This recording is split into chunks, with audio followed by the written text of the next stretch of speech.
There's something they're not telling us that is so gnarly that they don't think people can handle it. There are, different scenarios you could explore. For example, you ask, what could be so terrible that they can't tell us about it?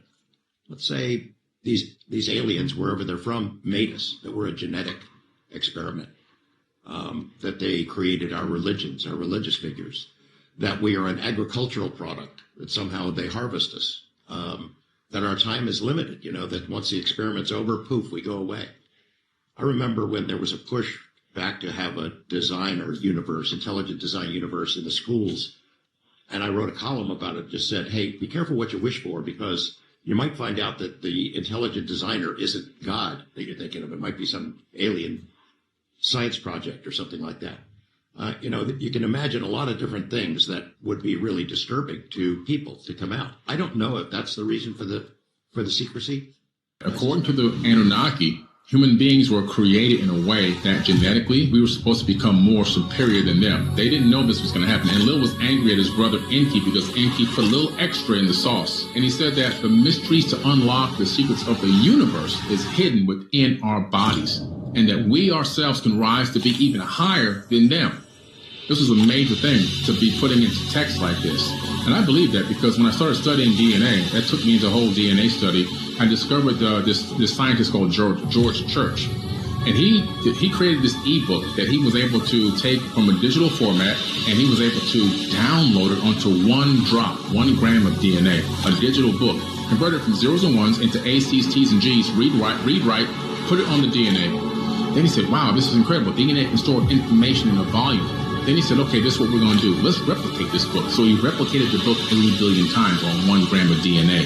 So then he said, let's see if we can get it back. So he converted, he created a read-write again. He converted it from ACs, T's, and G's back to zeros and ones and uploaded it back to the server. So now he knows that DNA can upload and download information.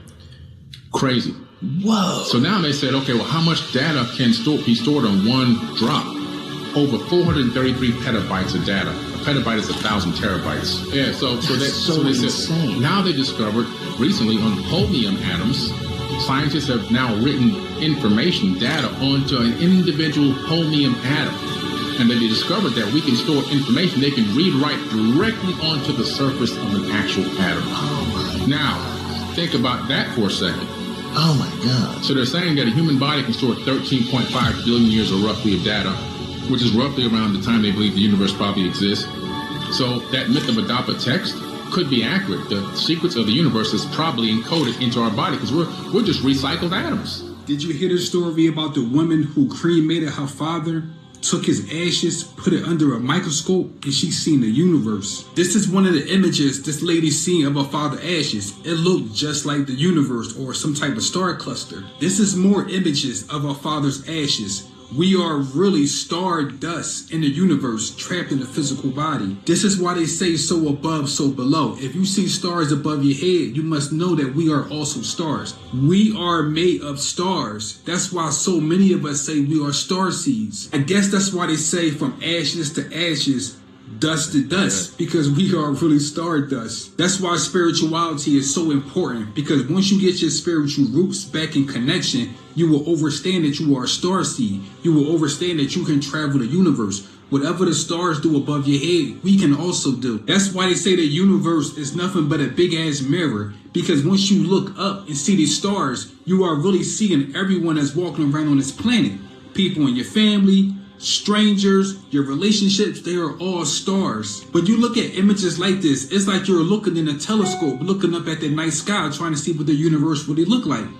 The universe is not really out there, it's within. I guess that's what they mean when they say the kingdom of heaven is within. What's the name of the genetics that is responsible for this major difference? Why the fuck are our skin so dark? All this neuromelanin and carbon. Dark matter energy. At the highest state, this is dark matter energy. Then it descends, and as it falls in dimensions, remember, 4 phases of matter: solids, liquids, gases, plasma, energy. We descend from the astral realms down here. So as we descend, we have to have bodies that we can take on. So all that dark matter manifests in this physical reality, right? As carbon and neuromelanin, which has manifested in a physical state. So it's in a lower density, so it manifests as this carbon in neuromelanin. But if you catch us vibrating in the astral realms, it's just pure dark matter energy. Same thing.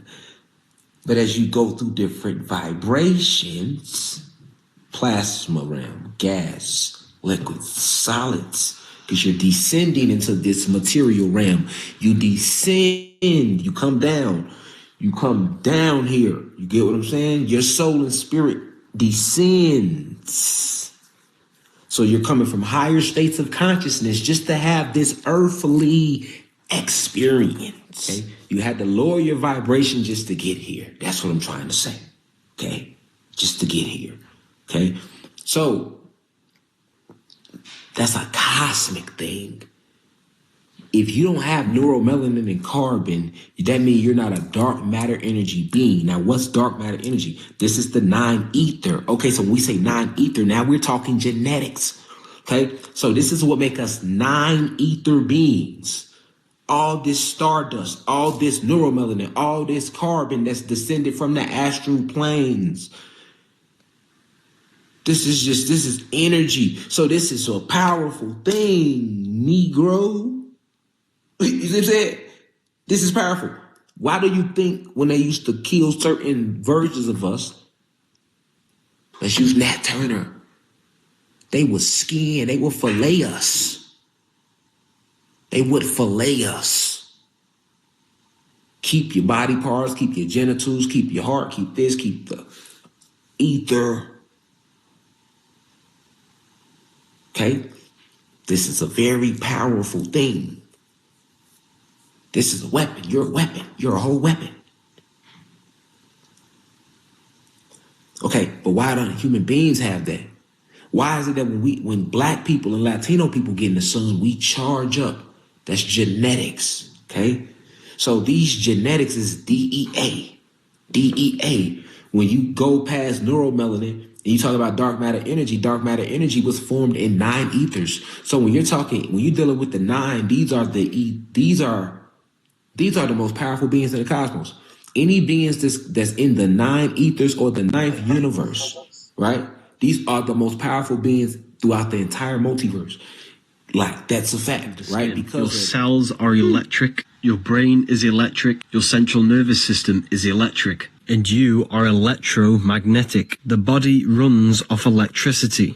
It is an electrical machine. Therefore, your body and your cells needs to be charged by electric food, which is grown under the electric sun. Sun's rays crystallize within the food that is grown underneath the sun. This is why you can see the glowing aura of an apple compared to a slice of flesh. This is dead. You do not want dead things within your body. It will not charge you. Your teeth are not made to rip open flesh. Veganism rearranged is saving me. And your intestines are not like a lion's or a dog's. All the legends in the past knew this, and this is why they were all vegan.